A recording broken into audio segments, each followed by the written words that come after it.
Good evening, everybody. Welcome to the Vertex Stock Car Cup, and we're back again for Season 3 of this wonderful championship. Round 2 here at Road America, the Road America Rumble, the first road course of the season, and the first appearance this season of Mr. Chris Dawes, who I'm delighted to have back in the commentary box with me. Chris, how have you been, mate? It's been forever.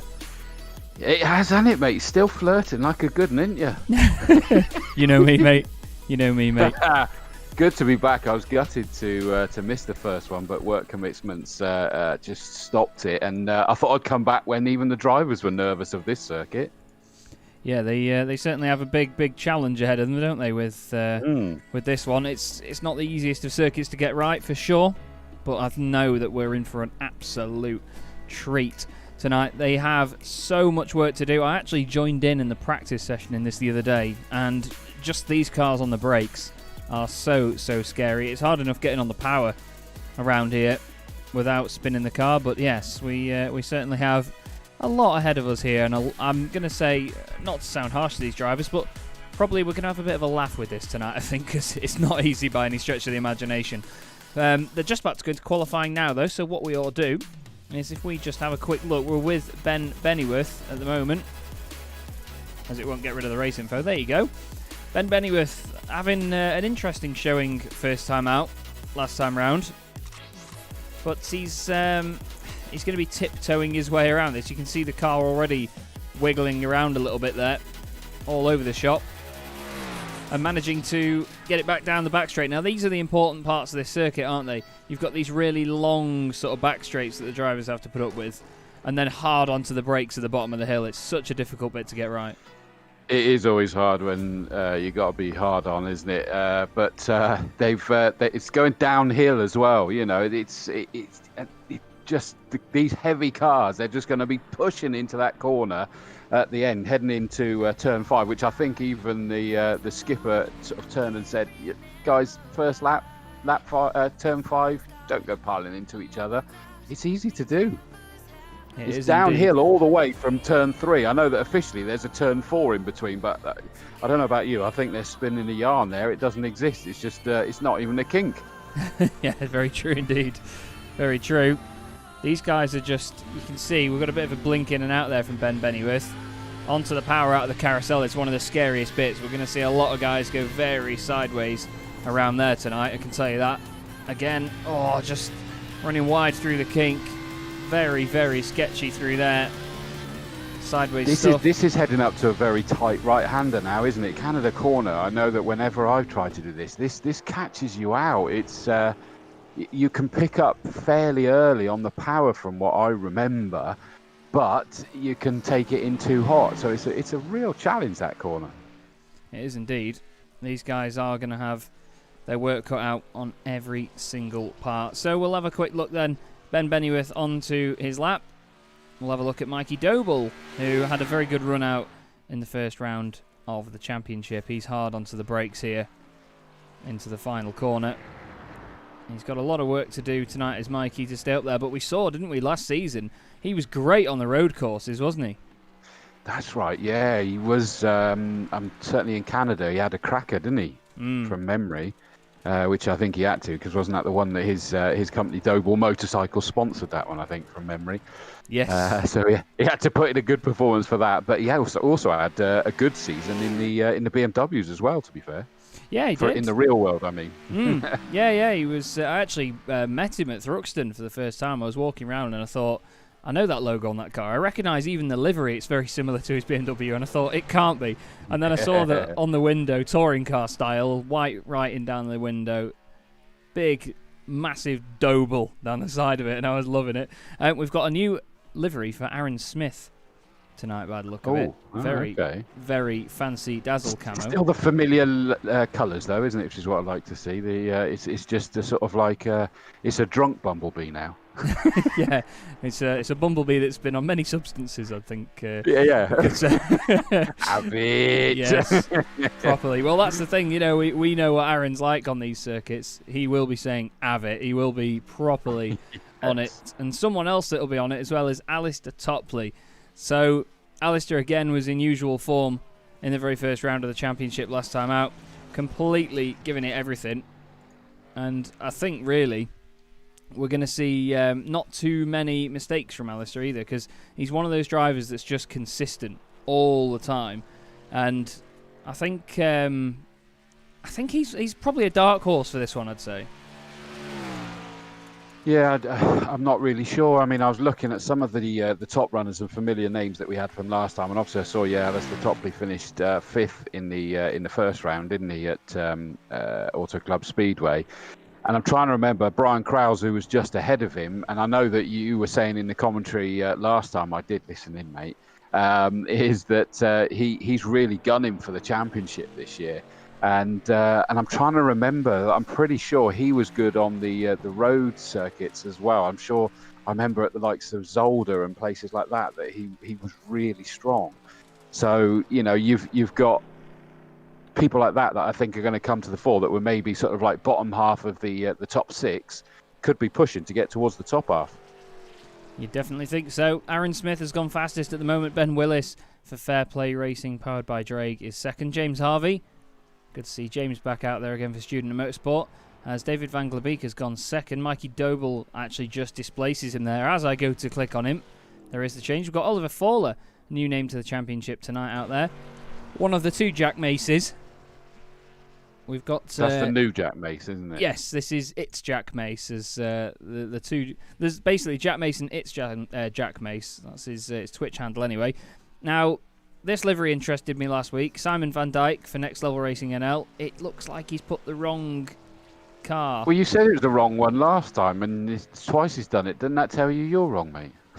Maybe I've done something wrong here, but yeah, it looks like the right-hand side's fine, but just the rest of it doesn't seem to match up. We've, of course, got Mark Werrell out on track, who we can poke plenty of fun at. My partner in crime. He is definitely my partner in crime. I love it that...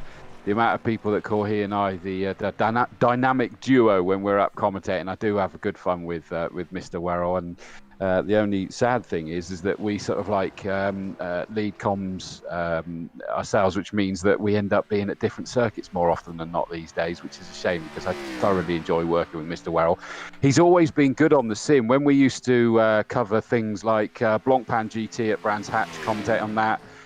And Speedfest and what have you, and we'd go into the sim room at Brands Hatch, and he was always good, and we'd always laugh at me because I wasn't, but he was always good on it, and as well as doing some of the commentary like on the Euro NASCAR and what have you, is that he's actually been racing in a few things on a couple of different platforms and gradually been improving and tweaking his own rig, hasn't he? So he's taking it seriously.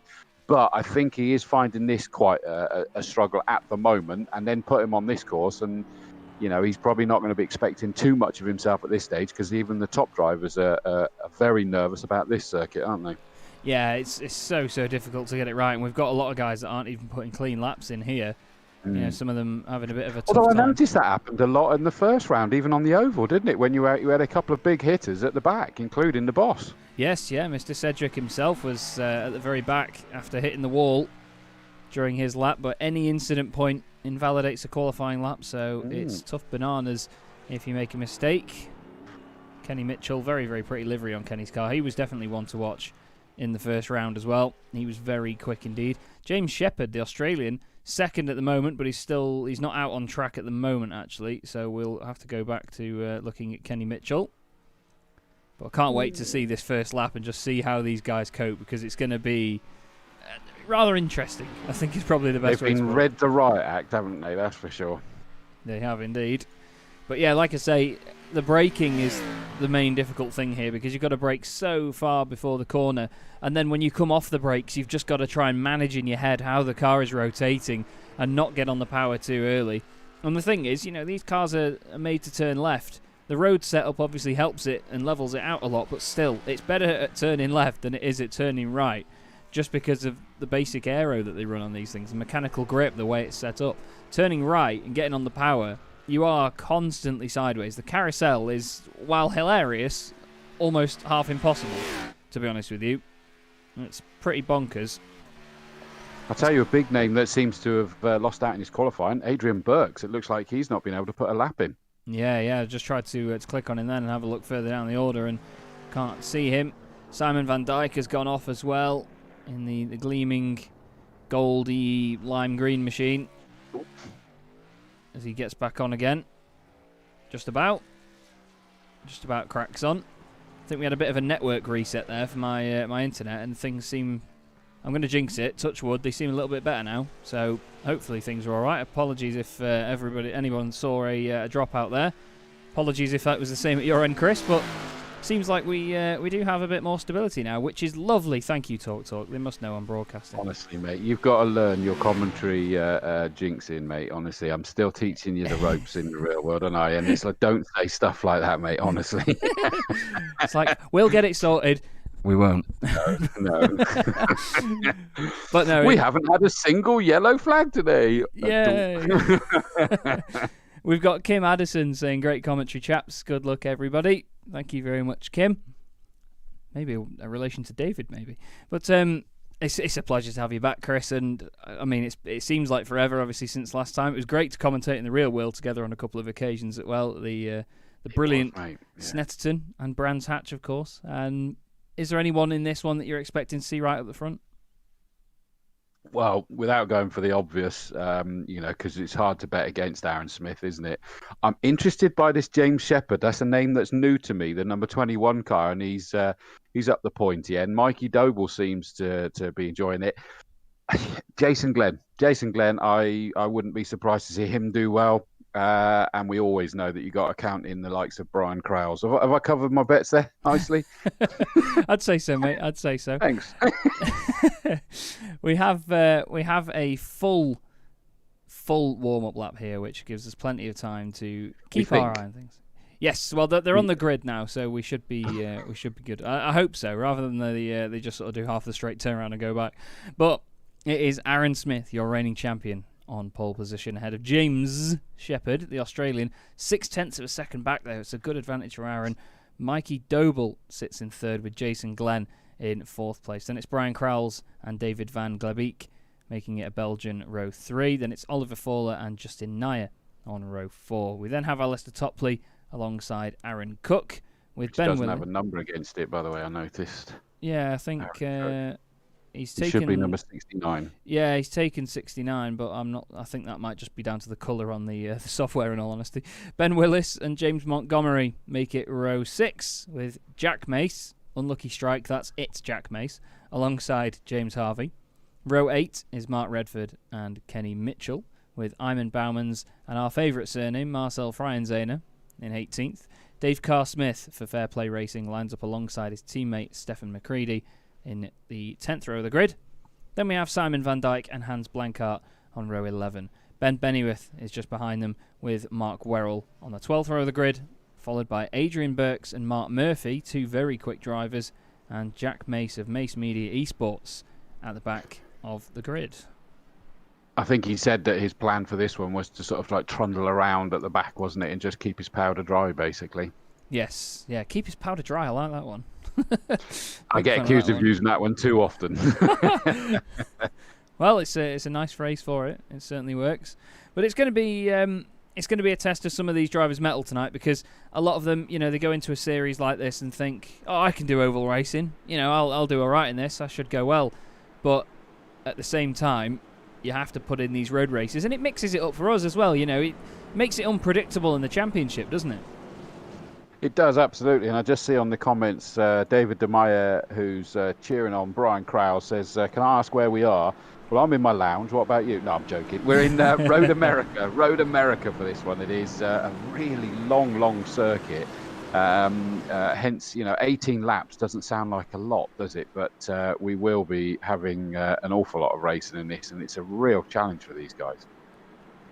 It will be. And to be honest, the car is mainly to blame for it being so difficult. These things really do not like harsh inputs. They manage so well.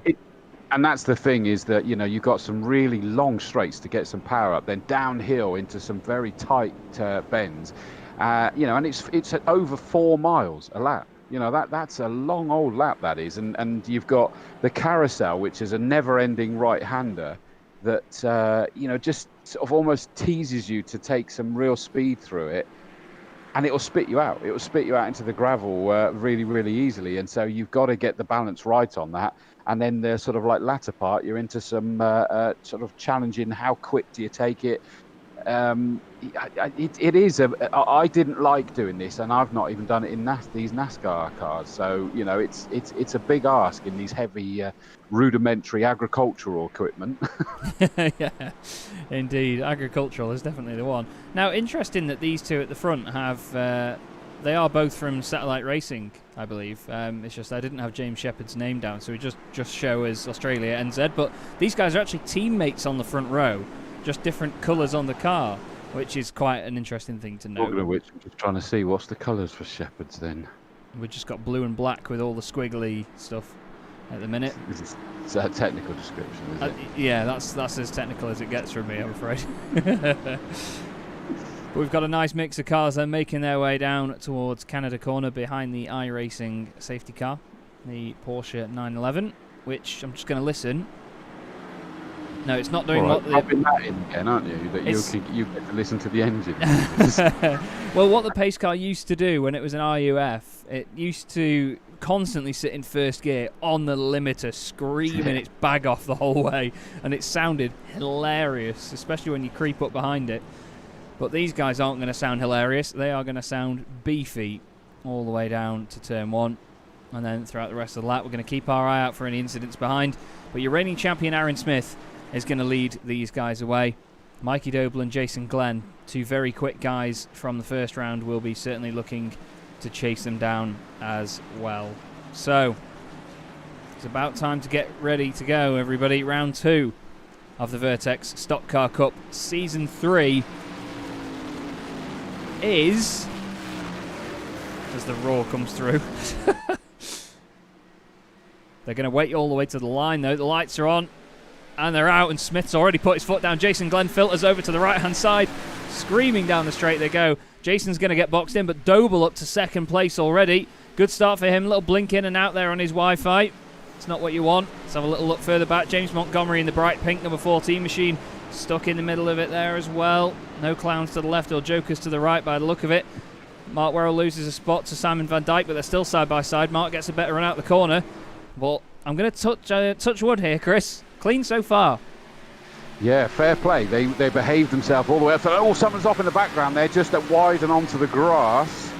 Is that McCready? Yes, it is. Stefan McCready in the 17 car, new to me this season, and quite a harmless one, thankfully. So it does still kind of stick to what you were saying, is that we were worried they're going to pile into each other down to this sort of like more tight bends, and this was where the right act was read to them. Don't go sort of sending it too hard and screaming into each other, but side by side already.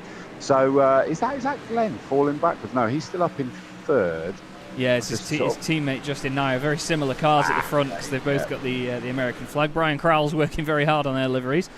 James Shepherd's had a poor first lap so far, though. He's lost 5 places. We've got Adrian Burks off the circuit further down. Oh, Simon Van Dijk's involved as well. Adrian hates these road courses, doesn't he? He had a problem at the Roval last season. Let's have a look. He's already got damage at this point as well, hasn't he? It looked like he's got away with it there, and he's thrown it up the inside. Oh. And it's coming back at him, isn't it? That's a shame. The chrome gold Simon Van Dijk number 6 car just came back at him a bit too strong, I think, there. So I think there'll be cross words said there. I wouldn't be surprised. Now then, into Canada Corner for the first time. What's everybody going to make of this? We'll have to see. But it all looks nice and clean so far. They're doing a really good job, to be honest with you. Not that we have no faith in these drivers, but we just know how difficult these cars are to drive. But it's Aaron Smith, are you surprised, leading the way at the moment. Mikey Doble second, Jason Glenn third. Yeah, well, that was close then. Doble got a good run in on him when they came down to that corner, and I wouldn't go as far as was making a challenge, but the 88 car was certainly having a look at our leader. So Aaron Smith is going to have to sort of keep that concentration high, isn't he, for the entirety of this race. And it's going to be a challenging, tiring race for these guys. You think 18 laps, that's not long. We've completed 2, admittedly. But, the fact that you suddenly sit, just pausing and someone hit the dust on the apex there and just went a little bit wild. I'm still learning these cars, and I'm sort of like, I don't get quite as clean a view as everybody else. So I'm not sure who that was that just pushed himself a little bit wide there. I think that was possibly, is it Willis? Yeah, Ben Willis just Talk about Willis. caught the inside curb. Car had a little bit of a step out there. The front end just dug in and unfortunately lost all of his momentum around there. Now looking down the inside, Redford late on the brakes there for turn 4 Motorsports. He's just ran very wide in front of him. Contact. Gives him a He kiss. tried to rejoin. Yeah, and he's now, look at that, very late on the brakes that suddenly sends that rear end in before the front end nearly as they got down towards the left-hander. But good job to get that back under control again. And all of a sudden, we've got Kenny Mitchell running side by side. Who was he side by side there? Dave Carr Smith. Oh, yeah. Door to door.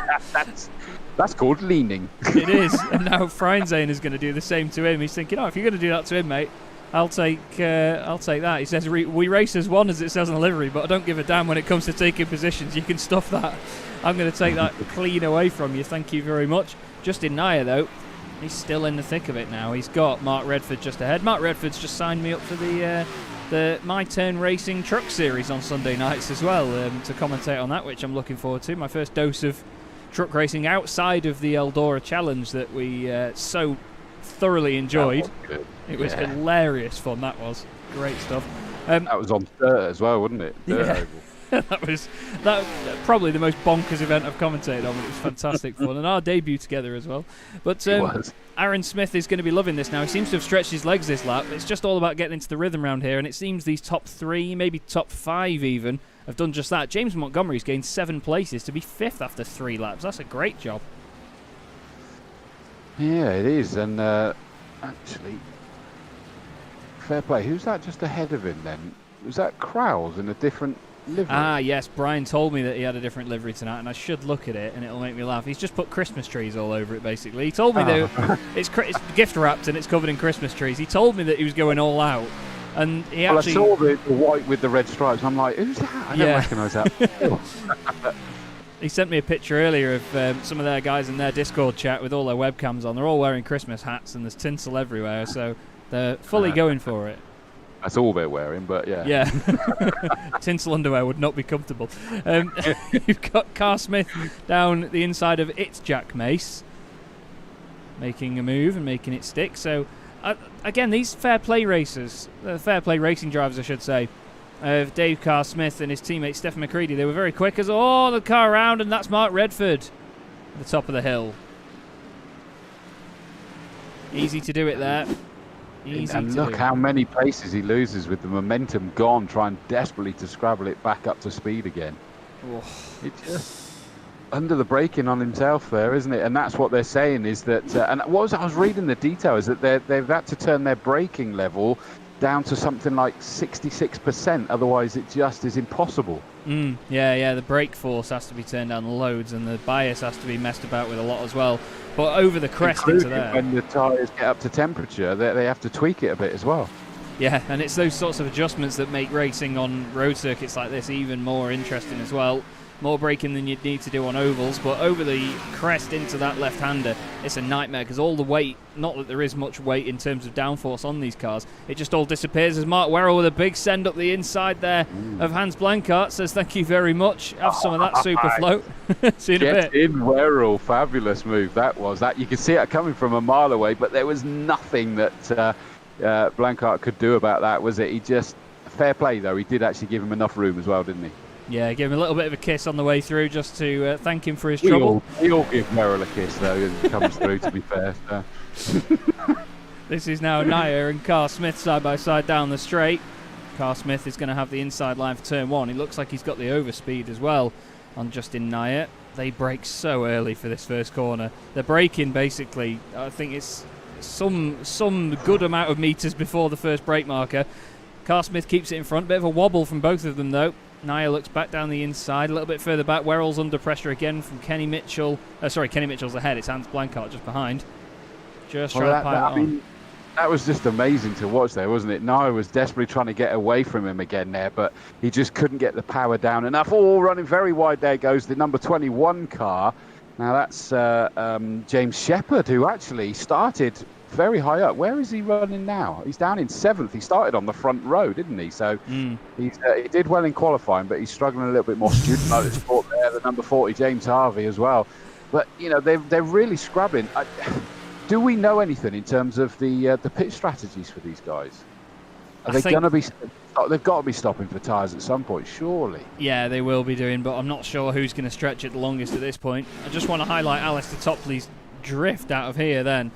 He goes down behind Glabeek, gets a cutback on him. Glabeek's overdone it, and then they all gain a position from it. And then at the top of the hill, Topley gets back on the power, and this car says, no, I don't do that out of corners, mate. Kicks out the rear, it gets properly sideways, manages to catch it. Loses a bit of momentum, but still, great stuff from them. They're quite close together, but Mikey Doble, by the way, is only 0.6 of a second ahead of Jason Glenn now, who's starting to catch up with him. He is, and they've all dropped away from Aaron Smith even more now, haven't they? You know, for a little while, it looked like they were keeping him honest. But I think it comes down to the consistency largely for Aaron Smith, doesn't it? I mean, that saying he is human. We didn't catch it in the first race exactly what happened, but he went from, I can't remember whether he's running in first or second, and the next thing is that there was so much going on further back, and you flick towards the front, and he was running down in 7th. So it's like, oh, Aaron Smith is human then. Yeah, he is indeed. Jack Mace has had a few issues here. He's been off the track a couple of times. You can see the damage on the car. He really is struggling, and the problem with this circuit is when you are overheating the rears, as soon as you try and get on the power, it doesn't behave. Look at the understeer as well. Oh, big side-on hit there for Jack Mace. That's the younger of the two Jack Maces in the race. Now, Alistair Topley is trying to hold off. Although we have him as 41, he's got custom numbers on this car, so it actually shows on screen. You can see the number 12 on the livery, which is definitely not confusing. Thank you, Alistair. James Harvey sits behind him in the number 40. We know that car by now. Then we've got David Van Glabeek and Aaron Cook. But this is a nice little scrap here. We've seen James Harvey be very feisty before, haven't we? He's definitely one to watch. Yeah, absolutely. And he's prepared to get involved. And that's a cracking run there. He did that all the way through the corner. He's got to run up the inside, signed, sealed and delivered. But he's now run very, very wide. He just saw the move was on there because he got such a cracking exit. And he just got seduced into taking too much speed into that corner, didn't he? He did. He basically got shown. Here's the door. Mark Werrell's had an issue, I'm afraid. I just need to try and find... Here we go. Down into the left-hander that is known as Turn 5. And, oh, Mark Redford's going to help him. Oh, ref. Oh, Mark Redford gives him a tap. Mark gets going again. Oh, and a hit as well from Ivan Bauman's. Also gets involved. I think Ben Bennyworth's had trouble as well. Some of them going off the circuit here. Jack Mace also having a problem. It's getting a little bit scrappy. The tyres are screaming for a break, aren't they, already? Yeah, they only do about 4 or 5 laps before the rears get completely overheated and worn out. And these guys are feeling the effects of that now. A little bit further forward from this as Ben Bennyworth goes down the inside. Ben Willis has overtaken James Harvey. James is still trying to defend from Dave Carr-Smith as well. Sorry, apologies. Love is in the air. It is. These things are rubbing all over each other at the moment. Oh, they are. Aye. Get a room. I know, yeah. Damage everywhere all over these cars as well. They're proper pushing the limits. Talking of what? Ivan Bauman's off the circuit at Canada Corner. Maybe just an issue on the exit, or has he gone in too hot? He's already on the brakes there, so it should slow down for the corner. Oh, way too hot. Way too hot. Tries to carry the speed through, though. You know, it's still turned in pretty well, but just, unfortunately, doesn't quite work for him all the way through the corner. Now, Mikey Doble only has 0.4 of a second over Jason Glenn now, and Jason will be closing that gap more and more because the slipstream will be helping him out massively here, and I think that we're going to see a good scrap if this continues. It all depends on how Jason is looking after his tyres at this point, and whether Mikey might have pushed it too much in those opening laps. Well, he was all over the back of Aaron Smith, wasn't he, in those early stages? So you kind of think he possibly has. Doble taking it steady at that point, and now sort of thinking, well, you know, the tyres are about to be thrown away. You'd assume in the next sort of like, I don't know, lap or two or something to that effect. I don't know for definite, but he's then going, fine, I can now throw it at you and do something about it. Can indeed. Aaron Cook just got past Alistair Topley, who just had another little moment through that left-hander there. And it's so difficult for the guys just trying to keep their eye on temperatures and... Oh, hello. I thought he was going to have a bit of a moment there. It looked like the car was getting unsettled. But they do need to keep an eye on temperatures and see if they can just manage the tyre wear, because it's always nice to try and have a cutback or like an undercut in the pit stop strategies, but if you're pitting and somebody can stretch the tyres 2 more laps than you, that could be a massive chunk of the tyre life here, couldn't it? Absolutely, and I mean, you think about it, it's a long lap, but there lies the big challenge. Is if you sort of like think, well, I'm going to push it that 1 more lap, and you suddenly go on to that 1 more lap, and you suddenly go, oh heck, it's not working. There's nothing left in this. You've got a long way to drag that big old machine round. There's a great move by James Harvey there, moves up past, who did he get past? That was Willis, wasn't it? In fact, Willis is about to lose another place. That's not an issue for him, but more than tyres. But he's lost out to Carr Smith as well, the number 24 car. Yeah, the momentum just completely killed there, wasn't it? He just lost out big time. And that's the thing, like you were saying before, when you're scrabbling with the rear tyres to try and get power, as Jason Glenn and Mikey Doble, wonderful drifting show around turn 1 with Brian Crowles in the front row seat. Once you're trying to get back up to pace again and get moving, the rear tyres, it's like a cartoon character where their legs are moving like mad and they're just not going anywhere. The cars just wriggle around. And another one of my popular sayings is it's like a dog trying to change direction on a kitchen floor. Yes, indeed. Indeed, with like really slippery socks on its back legs in these cases as well when they overheat the rears. Just what are you doing to dogs, mate? Nothing. We have got... I tell you what, though, you would be thinking that Mikey Doble will be chasing his tail if he manages to close. You and dogs and their tails and these socks. Oh, Crowles is up with them now. Look, by the way. Ooh. Oh, Stephen McCready's not going to be. He's going to have his tail between his legs now at this point. So we go back and have a look what happened to him in the Fair Play Racing machine down towards Canada Corner. Is he just going to be too hot? You need to be braking a lot earlier than that, Sunshine. That is not stopping. I'm telling you that for free. Straight on the gravel and a tiny tap with the wall, but unfortunately enough to end his race prematurely, I believe. That's a shame, and I just noticed down the bottom there as well that we also lost the sort of chrome gold number 6 Van Dyke car as well, didn't we? He obviously went early on, which is a real shame. But yeah, Brian Crowles seems to be all over the back of both Doble and Glenn now. That's that 2-car fight suddenly had become a 3-car fight rather quickly. Not with Aaron Smith's checked out and disappeared into the distance, but definitely Crowles is coming on strong with these guys with his new livery, isn't he? Yeah, maybe it's a bit more lightweight than the old one was, I don't know. But to be honest, he's always been good at looking after his tyres, as Brian. He knows how to work these cars long term. Obviously, he's on the spanners for Brax Racing, so... I was about to say, that's the engineer's mind, isn't it? The mechanic's mind for you. Is indeed. Jason Glenn, his teammate as well at Track Velocity Racing just in front. And I want to just point out, everybody, I have no idea why the overlay keeps refreshing. So I don't have an answer for that, I'm afraid, but hopefully it doesn't keep doing it. But you can just see the speed they have down the straight and then how early they're on the brakes. It must be painful. And then as soon as you're on the power, the back end just tries to step out a little bit. It's just all the aspects of a car that you don't want in one go. Oh, Oliver Fowler, I should say, not Fowler. Fowler has fallen off the circuit, the number 5 machine. What has happened here?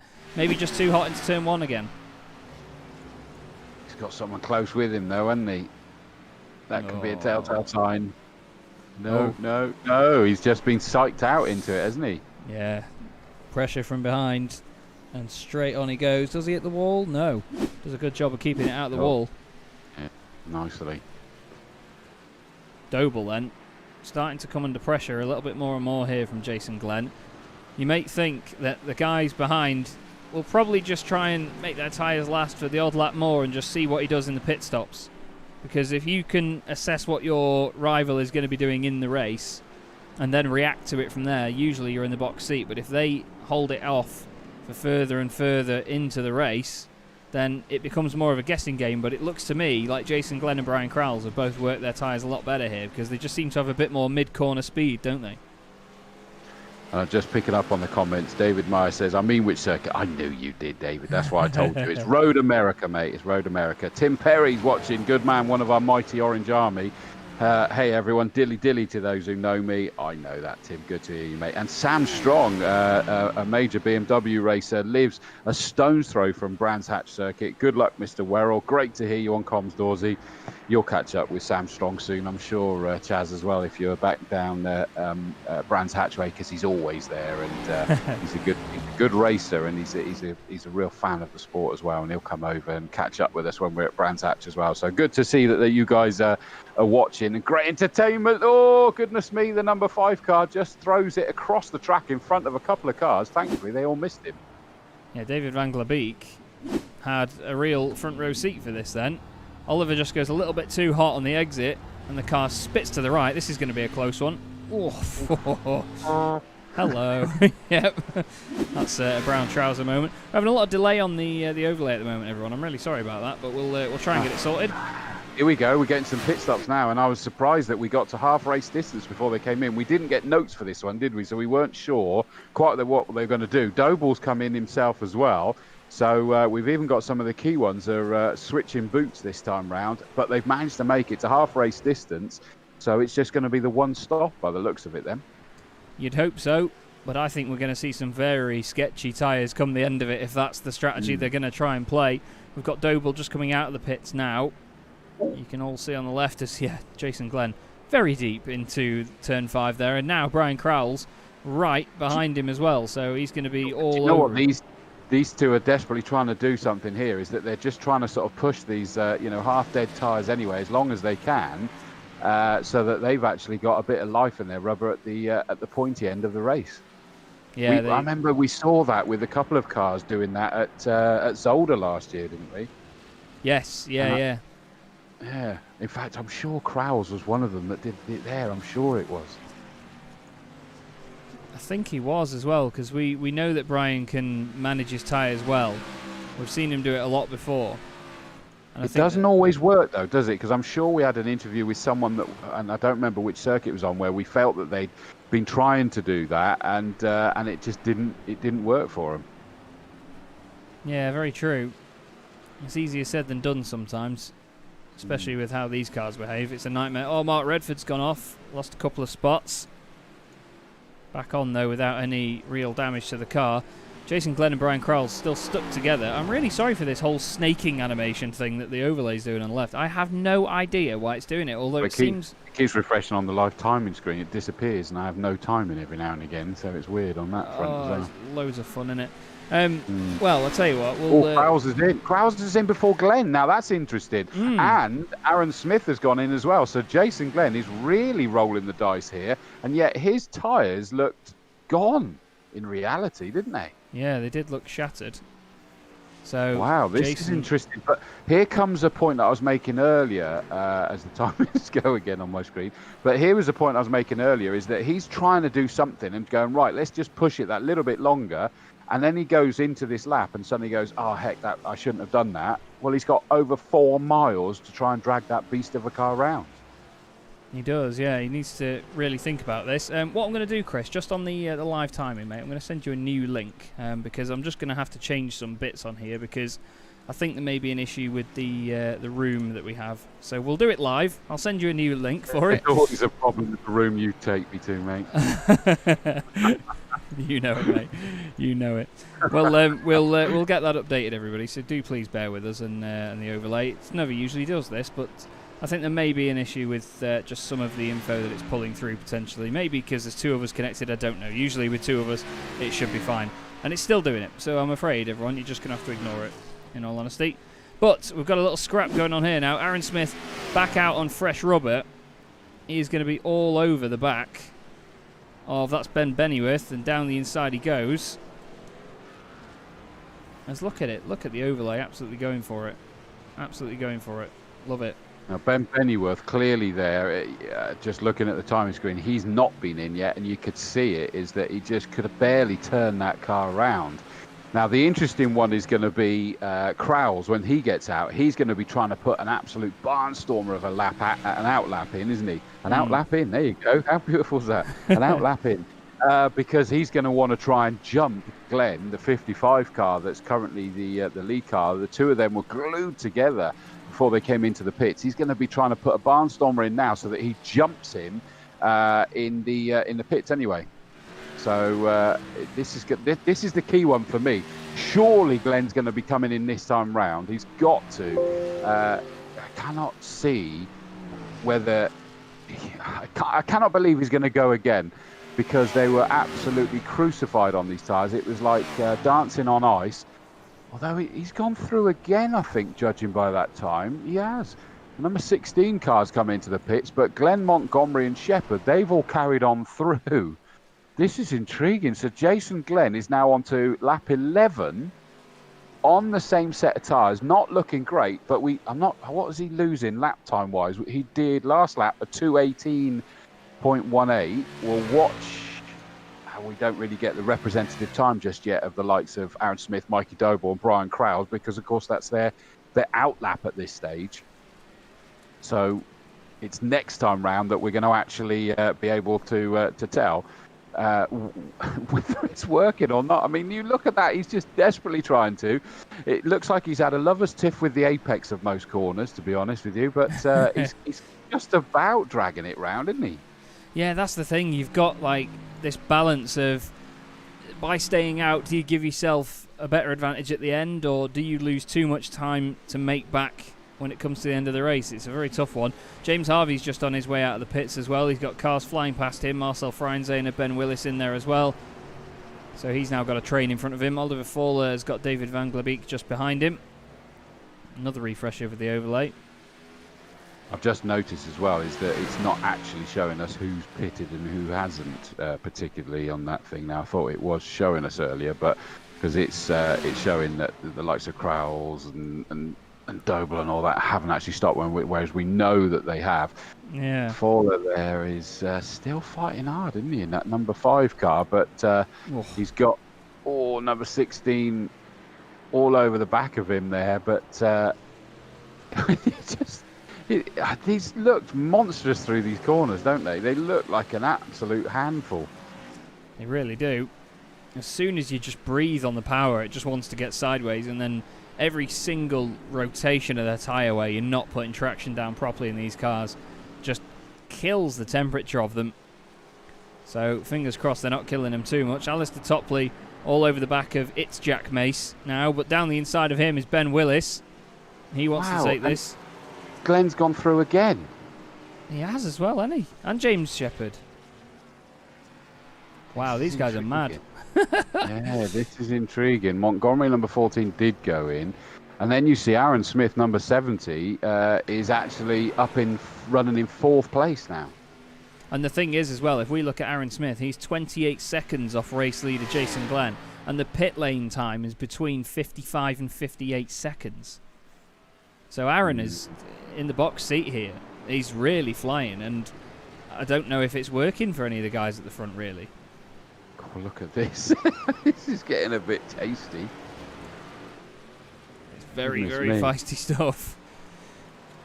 Into the final corner. Can Topley hang it round the outside?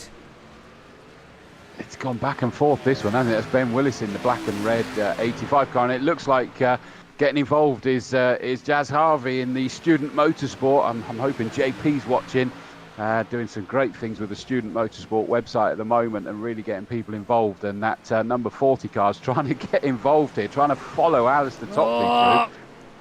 Oh, boys. See ya. No. And that was always looking like that was going to end in tears one way or another. And I find it difficult to apportion any blame to one side or the other for that one.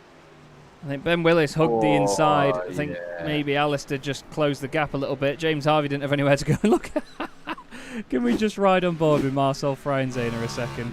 This is... I don't know how Marcel manages to get through this, because he just drives his normal line, but Marcel gets a free ticket to have three positions. Thanks very much, see you in a bit. Amazing. I bet he was waiting for that tip in the rear corner then from Chaz Harvey there, but just about managed to get away with it. Oh, and that's clearly some damage now, isn't it, on the 85 Willis car, isn't it, sadly? I mean, it probably was a bit of a late lunge up the inside, but it was margins in it. I can see why he went for it. So, and in comes Jason Glenn this time. So he's done 12 laps, and he's only going to do 6 on this final set of rubber. Now, you're right, is that he's going to lose out massively to the light. Well, Shepherd's carried on, though, by the looks of it. What? That's madness. I don't get these boys. Aaron Smith is going to clearly take up the lead. I mean, I don't suppose that's the fight that Jason Glenn's really in, is it? I wouldn't have thought. That said, is Aaron Smith pitted early? He pitted at halfway, didn't he? That's the fight that sort of, I mean, that's reconvened, hasn't it? Doble in the blue and white car, number 88, 48, Brian Krause in the new sort of white and red and Christmas tree livery. Through they go, and actually a long way ahead of him is going to be, but actually it's not that far, is it? Because he's now making his way out. He's only got to do 6 laps on that rubber. He's possibly going to be significantly quicker, isn't he? One of the main things there, though, is that he's ahead of James Montgomery. I think if James would have been ahead of him, it's an extra hurdle for Jason to try and get past. And now he's not got as much time on these tyres. He can really attack this. Like you say, he is going to be quicker. But that was a big turning point with Montgomery being behind him. We've got Mark Werrell in the pit lane as well, one of the final guys to pit. It's close between Oliver Fowler and Dave Carr-Smith again as well. James Shepherd still at the front of the field without pitting. I don't think he's going to hold on to that because he's only got 16 seconds actually to Aaron Smith. So even if he doesn't pit, it depends on how much time he loses per lap in this one. We've got this great battle though between Fowler and Carr-Smith at the moment. Oh, closing up on the brakes. Scary stuff between those pair. But this is still going on as well for what is at the moment the last podium spot. Dependent on whether James Shepherd pits, is Mikey Doble and Brian Crowell. Yeah, and ironically, it is the same way round as it was before they went into the pits. But I think that Krause has managed to catch up with Doble a lot earlier this time, hasn't he? Because it was more that Doble was trying to stick with Aaron Smith in the early stages of the race before the pit stops, and then it was towards the tail end that Brian Krause sort of reeled him in and was putting some pressure on him. Well, this time it's not going to be about putting pressure, is it? He's actually going to be desperately attempting to make this pass. And we're going to need to gradually keep an eye on the lap times of Jason Glenn in the 55 car that's in 5th place, a long way behind him as it stands at the moment. We're not going to get a better idea, a proper idea for a lap or so. But it's then trying to understand, not so much now, Chaz, really, is it, the lap time difference? It's when we get into the last 2 laps. Well, we're on lap 14 of the 18, so still 5 to go. As Shepherd at last now piles into the pits. Fair play, mate. That was a great job. But Krause is going to have a look up the inside into turn 1, isn't he? He is indeed. He gives it a go. It's down the inside. Oh, Brian. He was just having a peek, wasn't he? But then sideways on the power doesn't help him out. Now, it's obviously an outlap for Jason Glenn last time, so we don't get to see it, like you say, in terms of the lap time comparison. Look at them just floating out of the second corner there. Doble now, he's filling his mirrors with Brian Krause. Not that he wants to.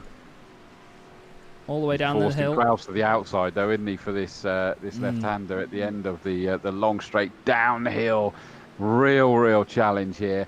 You can't pick up too early, but that's really, I mean, it's that tight line that's pushed in wide. Krause has now done the old switcheroo, dived up the inside to the next left-hander. Job done into turn 6. Fair play. That was nicely done there. And that's the problem. Darned if you do, darned if you don't, is that Doble was forced to go defensive, but pushed onto that tighter line on the inside is always going to spit him out on the outside on that tight turn 5.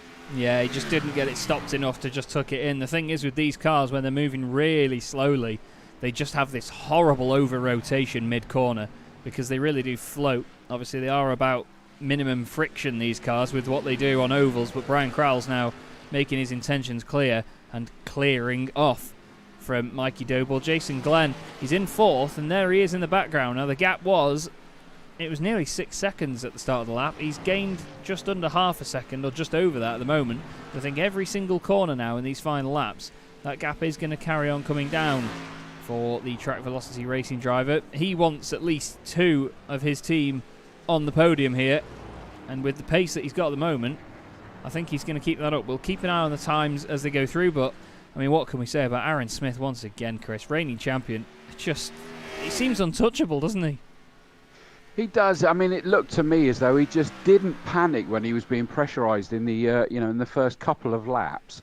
And he's like, "That's fine. You keep coming at me. I've got my pace. I'm sticking on it." He gets himself almost metronomic on, into a zone.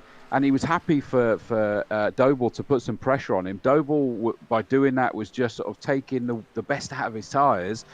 And then all of a sudden is just that tiny little mistake from the challenge made on him that Aaron was able to eke it out a little bit more. And once he started breaking the toe, then he was able to break the spirit, and then he was able to break the field. And he's just sort of stretched his legs now. Once there's no one there, he's under no pressure. He doesn't have to worry about anyone else. He's able to do his own race. He is indeed. Understandably, David De Meyer said, "Nice move, Brian Krause." It was. I agree with you there, David. I actually think that he deliberately kept him on that inside line there, knowing he was going to struggle. We've got an issue for Justin Nyer, unfortunately, having an accident. Getting back underway, though. I just want to point out, though, Chris, last time round, Brian Krause, 2:17.2. Mikey Doble, 2:18.4. Jason Glenn, 2:14.4. He was 4 seconds quicker than Mikey Doble last time round. It was 5.5 seconds at around this point of the lap last time. It is now under 4. It's about 3.7. Every time Mikey Doble goes around a corner, he loses about 2/10 to Jason Glenn. It's the key thing. And that's not even Jason Glenn's fastest lap. He's 2:14.0 is his fastest lap. So he's, it's not suddenly a flash in the pan to do the 2:14.4. And yeah, to be 4 seconds quicker, it's not that surprising. And you look at this now. What's he got? 4 laps left to go on this. Oh, the others are already, what are they? They're 5 laps in on their tyres. He's 1 lap in on his tyres. They're 5. There's only 4 left to go. It's incredible. I think this could potentially be a masterstroke.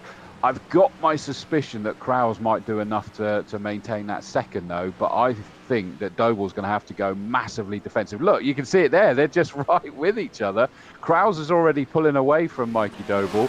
And it's nothing to do with the drivers themselves. It's to do with the tyres at different stages of their life. Yeah, indeed. That is all it boils down to. It's called a masterstroke because it must have been like a bucking bronco in those early stages. I had to say that steadily. When he just kept going on that first set of tyres, I think it could work. Could indeed. The gap's now down to 2.8 seconds to Mikey Doble. He'll see him over the horizon, and he'll just be like, if it was me and we were all on the voice chat, I'd just have my phone linked up, just playing the Jaws music to him, just as you gradually creep up behind him, just like, I'm on my way, Mikey. But he'll probably ask him for a discount code on a bike or something to keep him behind. But Jason's eyeing up a podium here, and I mean, with, like you say, Masterstroke has worked so far by the look of it, but it's just whether these tyres go off a cliff or not. We saw it, didn't we, after about 4 or 5 laps. That's when they really started to die, and I think that Jason may just get to that point before the end of the race, but he needs to just not get ahead of himself now, doesn't he? He needs to be careful not to push those tyres too much, and just that rather than seeing Mikey and going, right, let's go for it, he needs to just think, level head, just keep doing the laps you're doing. You'll get there eventually, because if he pushes too hard and overheats them, then his lap times will severely drop. Yeah, absolutely. And I mean, he's possibly doing that. His last lap was a 2:15.1, still nearly 2 seconds quicker than Mikey Doble, and not far off of that from Brian Krause as well. So he's still quicker, but still within himself for his best time. You just see him hunting him down slowly but surely. And that said, is that it's all relative. Don't forget, is that if he was pushing those tyres and able to push those tyres to, what did we get, lap 12, lap 13, something like that before he came in, these are still, even if they go off on lap 18, where they'll be like, 5-6 laps in, they're still going to feel fresh as a daisy compared to what they were when he was trying to keep that thing tamed prior to the pit stop. Now, that did look a little bit wayward from him there, didn't it, to be honest? But, I don't know, again, it's all relative, I think. What are we looking at? A 2:15.1 last time round. He's still looking, he's looking bob on, isn't he? He really is. Flying down the main straight here at Road America. Only just up into 4th gear now. This just shows you how quick these machines are. Nearly 280 Ks before turn 2:15 again. 2:15 again for him. So he's got himself into the zone now. Yep. Although 2:15.8, so 7/10 slower that time, but still, like you say, 1.4 seconds quicker than Mikey Doble. Mikey's had a bit of a slide there as well, so if Jason gets this hooked up nicely, he should have the run. I think he could potentially have Brian Crowles here if he looks after these tyres over the next lap.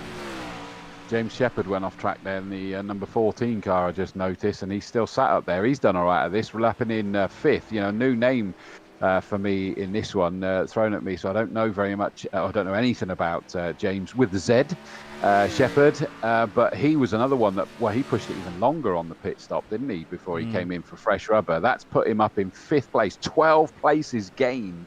Sorry, sixth place, because James Montgomery got past him where he went off track there, but still 15 places gained. That's not true, because he started on the front row, so it's obviously where the timing's refreshed that it's lost its spot a bit. For some reason, I think sometimes it puts them in number order or something and moves them all around, and then... Got you. That's fine. That makes sense. Technology. Look at this.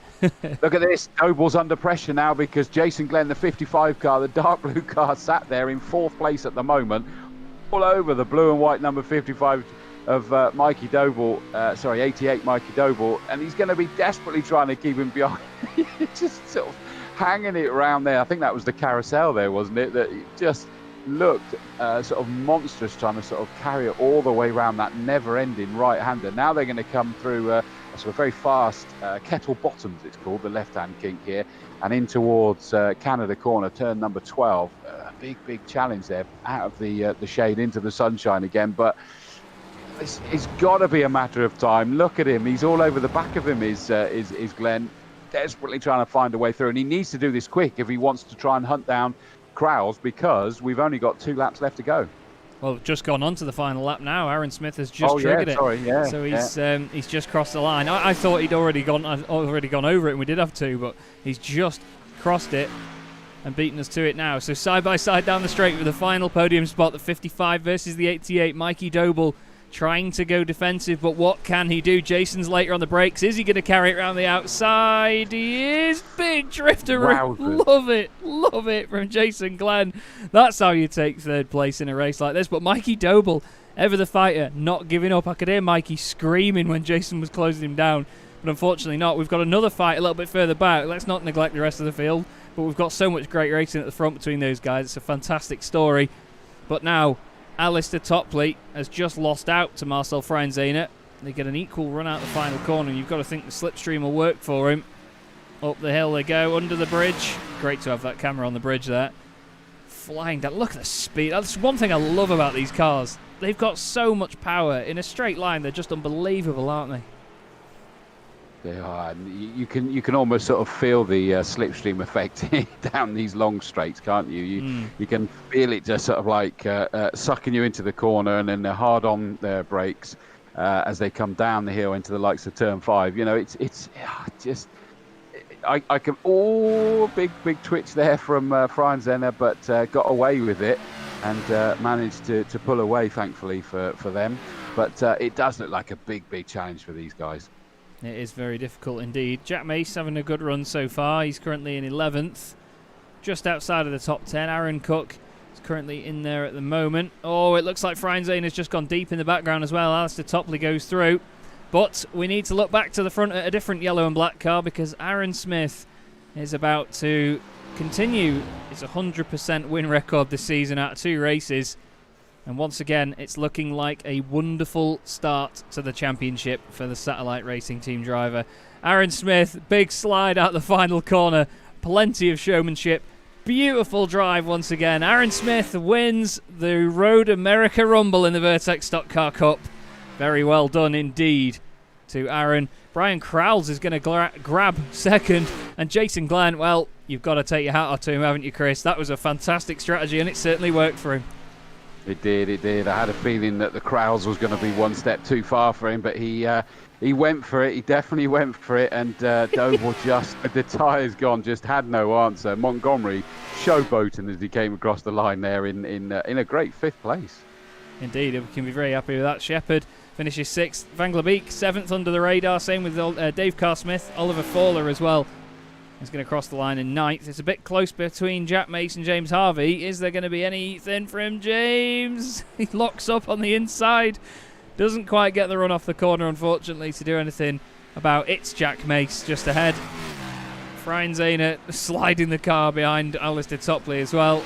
Just have a look if there's any battles going on further back. Adrian Burks managed to get the car back out there without the damage as well. He must have taken a fast repair in the pit stop and does continue, but he's got Ben Bennyworth behind. Real shame for Ben Bennyworth. You know, he's shown some fantastic pace in these cars, but just didn't come together for him today. But wow, first road race of the season, and Aaron Smith has continued the prowess with which he races. Look at that. Fantastic. Look at that from Aaron Smith.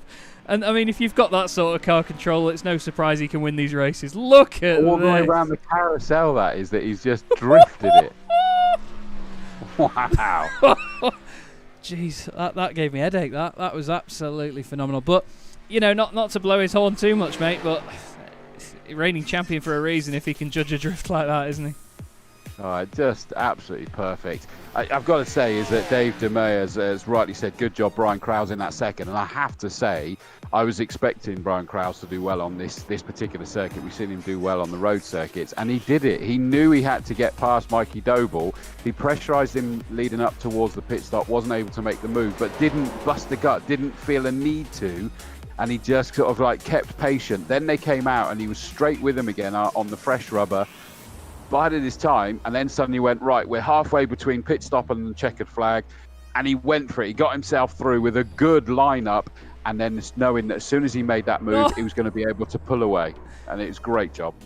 Yeah, it was beautifully timed, and that's the thing, we see that a lot in this series, don't we, where strategies that drivers manage to pull out of the bag, they just make them work, and we think, oh, you must be mad to try that. And then we just see it go, and you're thinking, okay, it makes sense now. Aaron's decided that the team need to rebuild the car in the next 2 weeks anyway. He's doing his celebratory donuts, and what a beautiful, beautiful performance that was. But seeing as it's your first time back this season, Chris, how about you take us through the race results, my friend? No, because I can't read them properly. I'm sorry. You give me 4. Aaron Smith takes the win then, as we expected. Track Velocity Racing second and third, Brian Crowles and Jason Glenn. Mikey Doble finishing in fourth ahead of James Montgomery, with James Shepherd in sixth place. David Van Glebeek finishes seventh ahead of Dave Carr-Smith in eighth. Then we have Oliver Fowler and Aaron Cook rounding out your top 10, with Jack Mason, James Harvey 11th and 12th. Following them was Alistair Topley in 13th, with Marcel Freinzehner in 14th. Then it was Kenny Mitchell and Ben Willis, with Mark Redford and Adrian Burks just behind. Ben Bennyworth finishes 19th. Mark Werrell finishes inside the top 20, just ahead of Justin Nair, with Ivan Baumans and Hans Blankart, the last two cars on the lead lap. Jack Mace of Mace Media Esports had a rough time tonight, 5 laps down. Stefan McCready, 12 laps down. Mark Murphy was 14 laps down. And Simon Van Dijk exited the race early after an incident in the opening stages. But, well, Chris, you've been away from the series, almost as long as I have, only 1 round difference in all fairness, but still the same action as last time you were here, isn't it? Isn't it just? Good numbers out on this. Well done to the team at Vertex to do this, and well done to all the drivers. And that's not all of them. You know, we're hoping for a couple of others that were going to be here, and there's 1 or 2 issues that arose technically that was nothing to do with us, sadly, that put the likes of Lewis Kent, which I'm really looking forward to commentating on him, having done so in the likes of TCR and what have you. But it just is alive and kicking, this championship. The Vertex Stock Car Cup, when yourself and Alex approached me about doing it again, I didn't even pause. I didn't even pause. You and I had so much fun in season 2 that there was, without question, I had to give it a go. And I've got to be honest to say, these guys, and interestingly, they were all really nervous about this circuit. I don't know why. They coped brilliantly. They did. They really did. And to be honest, I think that they all did a very good job of managing it. One person we are obviously going to speak to was your eventual race winner, Aaron Smith, taking his second win of the season. Aaron, I mean, I know it wasn't easy. I've driven this car on this track in the week, but you made it look easy, mate. How did you find it overall? I felt like the setup was pretty good this week. I really enjoyed spinning the back tires and wheeling around those corners. But it did well for us. Yeah, it seemed to. How did you find managing the tyres as well, though? Because I understand that when you spin up the rears quite a bit, they do go off quite quickly on a circuit like this, where it's important to put the power down. Yeah, I had some trouble with that in the practice races earlier this week, but I got it to the point where I wasn't spinning my tires out of the corners, and we were able to manage the back tires pretty well. I think they were still both in the 90s on percentage after the first run. So yeah. Well, it certainly looked like a lot of fun. I mean, your drifting lap at the end had me and Chris in absolute stitches, mate. How do you do that with the control? I mean, I must ask as well, actually, are you on a direct drive wheel? Oh no, I'd be breaking my wrists if I did that. I was going to say, either you've got wrists of steel, mate, or you've just not got a direct drive wheel. But to be honest, I mean, it's another point that, everyone says that, you need direct drive or nothing now in motorsport or sim racing, but I don't believe that for a second. But just sort of rounding up your championship so far, 2 races down, 2 race wins. Do you think you can go and do it again? Oh, definitely. I don't know where we're at next time out, but I feel like I'll have a pretty good shot there. Iowa Speedway to let you know, Aaron. That's where we're at for the next one. All right. Yeah, it was pretty fun last season when we went there, so it should be another good one. Aaron, the thing that I picked up is in the early stages, it looked like you are Mr. Laid Back. We always say that after we've interviewed you. But, Mikey Dobell was trying to sort of assert some pressure on you in the early stages on and off. And you just kind of went, that's fine. You keep pressurizing me. You stuck to your own game plan no matter what was going on around you, was what it looked like from the outside. By the time they finished killing their own time. Oh. Apologies, everybody. Just had... As long as you stay in your line and just hold your own, it should be able to end well for you. So we made that work and got the win. Sorry about that, gents. I had a little bit of a disconnection there from the chat. I was just going to let some of the other drivers know that we're going to drag them in for a chat, but I managed to call one of them by mistake. Aaron, well done tonight, mate. Another beautiful drive. Fantastic drifting at the end. A lot of fun to watch as ever. Do you want to give anybody a quick shout out? Yeah, I'd like to thank the folks at Satellite Racing Team for their continued support, as well as James Shepard for putting these beautiful liveries together. We got them both on the front row, and they looked amazing. So glad we can get that done. I'd like to thank y'all for broadcasting and everyone for watching as well. I'll see y'all next time. Smashing. Great to speak to you as ever, Aaron. Well done, and we'll see you next time.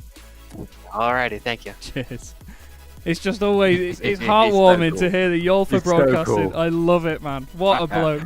He is. Fantastic. So cool. Someone that won't be cool right now, probably sweating buckets after working hard in that one, Jason Glenn. Jason, who are you going to donate those tyres to afterwards? Because no one will want them. I don't have a clue. They could probably go to the local kart track, I think. Most probably. Yeah, I decided to try and do an indie and throw the dice a bit and see what happened. And yeah, Aaron was just too quick. But it's a podium. I'll take that. That was, I think, the first one. So yeah. Yeah, certainly. I mean, you had a very tough time in the first round of the championship, and you were working hard a lot then, just on a bit of a recovery drive after it sort of fell apart. But to get that result tonight, and especially for Track Velocity Racing, 2 cars on the podium, it's a stark contrast. Do you think you can do that at the other road courses this season? Fingers crossed. Yeah, hopefully. I seem to be able to handle myself a bit better on a road course than I do an oval. I seem to just burn the tyres up, but. Yeah, it was good. It's good racing with Mikey again. I think we had a good scrap at Watkins Glen last year. We had the same kind of thing. So he's going to get a bit annoyed with me coming up on him in the last lap or the second last lap. But yeah. They certainly look like a laugh, mate, because, I mean, we know how bad the tyres are around here. I think maybe you might just be a bit more conscious of it on a road course, because on an oval, you're stuck to the surface round an oval a lot of the time, other than a little bit of slip off the corner. Somewhere here where it's so start-stop in comparison, slow corners, fast corners, you feel the difference, don't you, with all of on the power and so on. So maybe it's just that consciousness of burning rubber. Yeah, I think you're coming out of some of the tight corners. I mean, you're only second gear, but you're half throttle, if that, until well up the rev range before you can start putting the foot into it to actually start going. And once you probably saw it in that first stint, everyone was sideways off of every corner, and that's you just trying to tickle it around. I mean, not pushing, but yeah, it's quite good fun when the tyres are worn. It kind of, when everything's brand new and grippy, it's good to get a nice lap time, but it's quite fun sliding about as well at the same time. When you came out, Jason, with the obviously you were considerably later, and you knew you only had, I forget now, something like 5, maybe 6 laps left to do. Did you still kind of manage those laps then, or was it right? Let's now go hell for leather, every single lap left? I think it was probably a wee bit off of what hell for leather, but I can't remember what the time was to Brian and Mikey when I came out, but I actually thought it was too far away, and I don't know if they started scrapping whatever, but I hope they would, and then it would give me a chance to just get closer to them. If they started losing time, I thought I was maybe too far away, even hammering it, because it's only about 3 or 4 laps and the tyres really drop off, so it was probably that wee bit away from full tilt to just try and make them last a bit longer in the hope that I could stick a move in or... Yeah, that's why I was asking, because I thought it was this intriguing balance that you would have where you kind of go, well, I want the advantage at the end. What was, though, the thing that made that final decision to go, this is the lap that I have to pit? Surely they were cream crackered well before you came in, but something must have made you go, I've got no choice, now's the time. I was actually going to go for another lap, but then it started flashing that way that I had less than 1 lap of fuel left, so that's why I came in. It was not a tyre decision, it was a fuel decision, otherwise I'd have probably gone 1 more. Oh, so, God. Yeah, I need to pay a bit more attention to what I'm told with the fuel. I think it was like it just ticked over 1 lap coming into the last corner, so I wouldn't have got back round. So, wow. Yeah. Well done for stringing it out for that one, Jason. It was certainly kept it interesting up here in the commentary box with me and Chris thinking, is he doing it again? Is he going again? Scary stuff. I haven't got the yellow flags this time, otherwise it'd have been great. It would have, yeah. Well, it was amazing stuff as always, mate. Great to see. Do you want to give a quick thanks to anybody before we let you go? Yeah, just to you guys for doing the stream, and Alex and Brian and Ivan and the other guys are doing the track velocity stuff. Dad, I know, who watches, Lisa, who watches as well, as a whole group of folk have started watching this just because they've seen how well the stream's done. So just all of them, and happy Christmas to everybody when the time comes next week and our new year, and hopefully 21's a bit better than what this year is. Fingers crossed. But then again, if we hadn't had coronavirus, we might not have had these 3 seasons in this. So I suppose everything's got a silver lining. It does indeed, mate. And thank you for the kind words on the stream as well. We're glad everybody's enjoying it. Certainly a lot of fun to put on when my internet's not been a pain in the backside.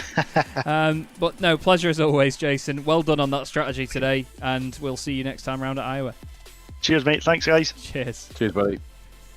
And well, let's fill this commentary box with commentators, shall we, as we drag in our good friend Mark Werrell. Mark, that looked like a very, very tough evening for everybody out there, spinning up the rears. How did you find it? It was, hi guys, it was really, really good fun. I didn't expect much to come from it, but what I wanted to do after the practice race on Monday was stay out of trouble, because I caused the first lap accident on Monday. So I opted not to qualify and picked my way through up into the teens. But then unfortunately got a tag from Mark Redford, who apologised, and that dropped me back down. So I thought I'd pit as late as I could and try and have a bit more pace towards the end. But good old Jim, the spotter, told me that 3 laps to go I hadn't got enough fuel, so I was fuel saving and ran out of fuel coming out the final corner. Just made it up the hill. Well, it certainly looked like a lot of the guys were doing some very, very interesting strategies out there to try and make the tyres last. When you were picking your way through, did you sort of have consciousness of the tyres wearing out, or was it just adapt as it goes? Yeah, I mean, you can tell that they're wearing out. I think particularly just as you come up the hill into the blind left-hander under the bridge there, there was just a lot of understeer going into that one generally. But once the tyres started to wear, you could feel it. And coming out the carousel, you had to be so much later applying the throttle because, as you know from Monday, these aren't the easiest things to drive. No. So I'm just happy that I didn't spin, because all I've done in every other session is spin. So I've dialed it back from there. And yes, I was slower, but I got to the checkered flag without any damage, other than a ding in the rear, that's all.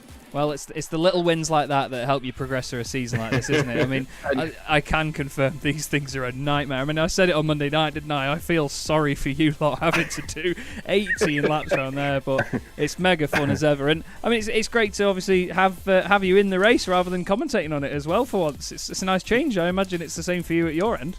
It is, no, thoroughly enjoyed it. Yeah, I'll listen back to the stream, and I'm sure you guys have done a cracking job. So thanks to you, thanks to Alex, well done to Aaron and Brian and Jace for finishing on the podium, and another great evening's racing. Thank you, guys. Yeah, it was mega. Thank you for being a part of it. Chris, any final questions from you?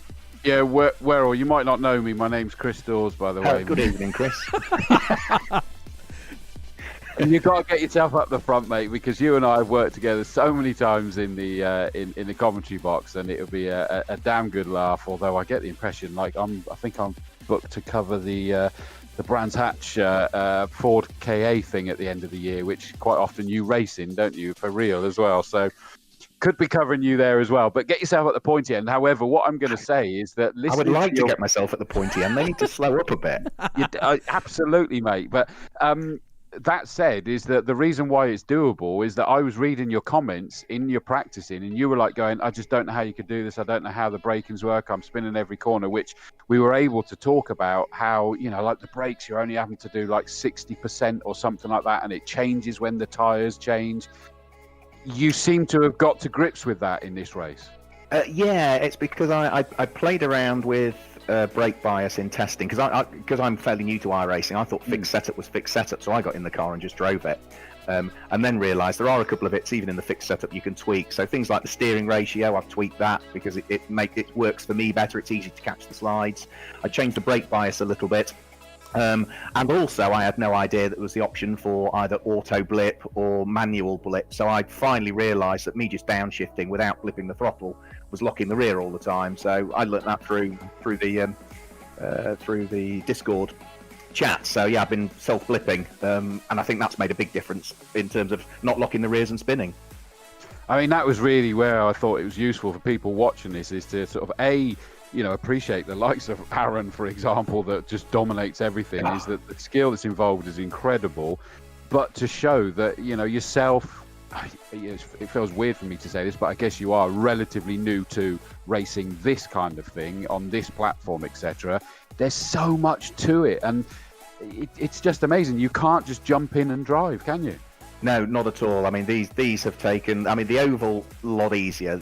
Road America as a circuit, I do enjoy, but there's a couple of corners I absolutely despise in Road America. Doesn't matter what the platform is, I just hate them. So this one has all been about practice, and actually the way to drive these quick is not to try and drive them as quick. It's just dial it back a bit, and as soon as you dial it back a bit, the lap times start to come. So it's been a big steep learning curve for me, and I finished where I wanted to finish, where I thought I would finish. And you look at my lap times, and yeah, they weren't great, but I got to the end, and it's a few championship points, and I've had some fun. So thank you, everybody. That's the key thing. Like, for example, picking up on your point there, is that I'd imagine that it looks like you got a break a damn sight earlier than you think you would want to in a race car, and I get the impression you got taken out in one of your least favourite corners as well, because I know that's one of mine. Turn 5. Turn 5. Yeah, no, I don't mind turn 5. I was in one of the test sessions. I think I was following round.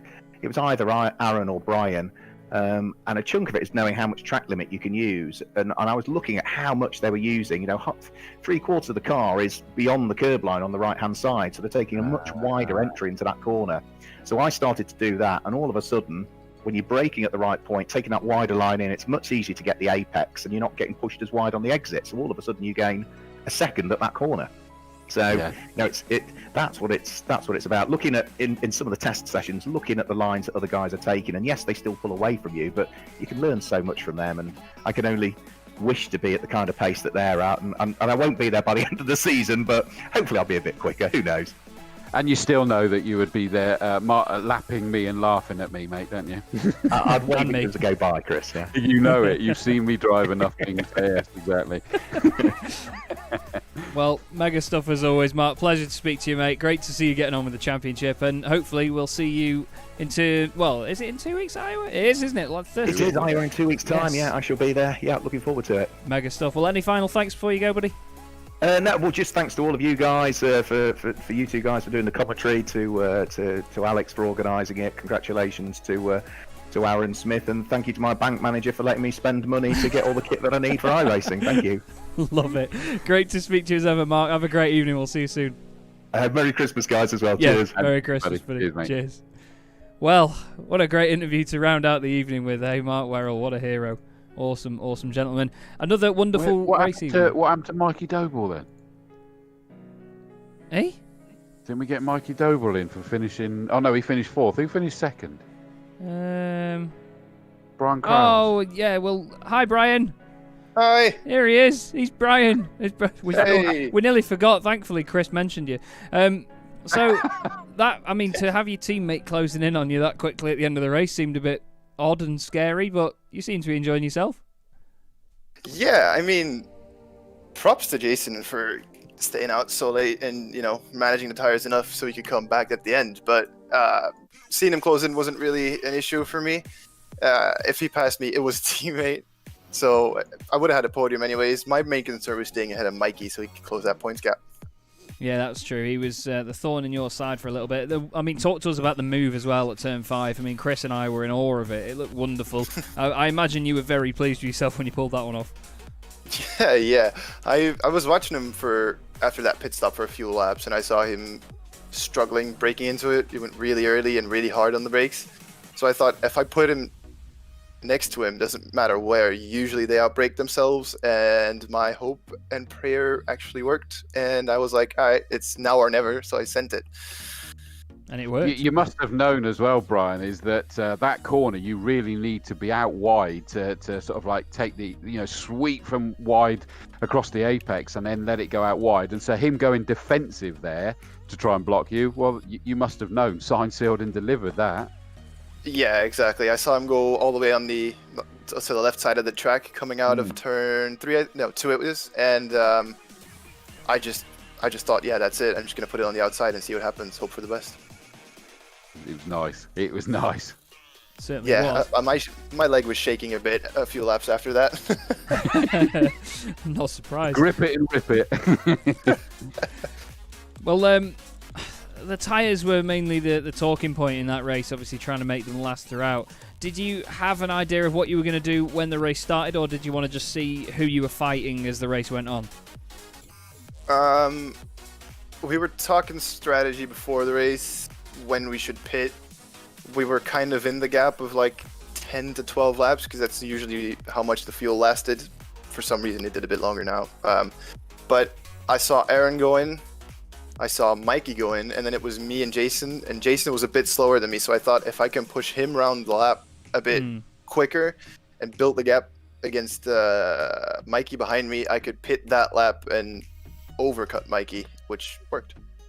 Certainly did, mate. Well, it worked out for you in the end. Another second place is a tasty result around there. Very, very difficult circuit. We go to Iowa in 2 weeks' time, just before New Year. Is that a circuit that you enjoy thoroughly? I know that you had a quite sort of decent run there last time out. Yeah, I was leading for a long time, and I had a bad pit stop, which threw salt in the water. But it's a very good track. I'm interested to see what the car's going to do there this season, and if I can continue the good streak there. Well, fingers crossed you can do that. Anyone you want to give a shout out to before you go, buddy? Yes, Brax Racing, EVP, Mida Simulations, and then Jason, Ivan, Justin, all those guys for racing with us every time, having good fun. Congrats to Jason for his podium. It's well deserved. It's been too long, and let's make it some more. Fingers crossed, mate. Fingers crossed. Well, thanks for talking to us again, Brian. Great as always, and we'll speak to you again very soon. Yes, sir. Good evening, Cheers. guys. Thank you. Cheers. There we go then. Well, that was a very, very busy evening of racing for us, but a very deserving winner once again in Aaron Smith. Absolutely peerless, wasn't he, really? I mean, you just know the whole way he managed it from the get-go, and it was as I suspected. I needed to ask that question because it looked to me as though he just let everybody else do their sort of roughing him up attempt and just stuck to his own race, knowing what he would get from his tyres and when, and just having the confidence in himself and his car that he'd be able to pull away when the time was right. But you don't win it in the first couple of laps. You can only lose it in the first couple of laps. And, it was deja vu. That's probably the biggest compliment I can give him. It was deja vu from what we saw so many times last season. And yet then we get him on in the interview and he's so cool and laid back, isn't he? He is indeed. We absolutely love it from Aaron Smith. Always good to talk to him. And of course, Chris, always good to commentate with you, buddy. Thank you very much for jumping in again. And of course, I look forward to Iowa and hopefully the rest of the season with you. That's all from us here on Vertex Esports. I've been Chaz Draycott with the wonderful Chris Dawes alongside me. Well done to Aaron Smith and all of our drivers this evening. Thank you everybody that has been watching. It's been another joy. Thank you again for putting up with my technical issues that seem to be never ending, but it wouldn't be a broadcast of mine without them, would it? Anyway, have yourselves a fantastic Christmas and we'll see you just before the new year. Have a good night, everybody.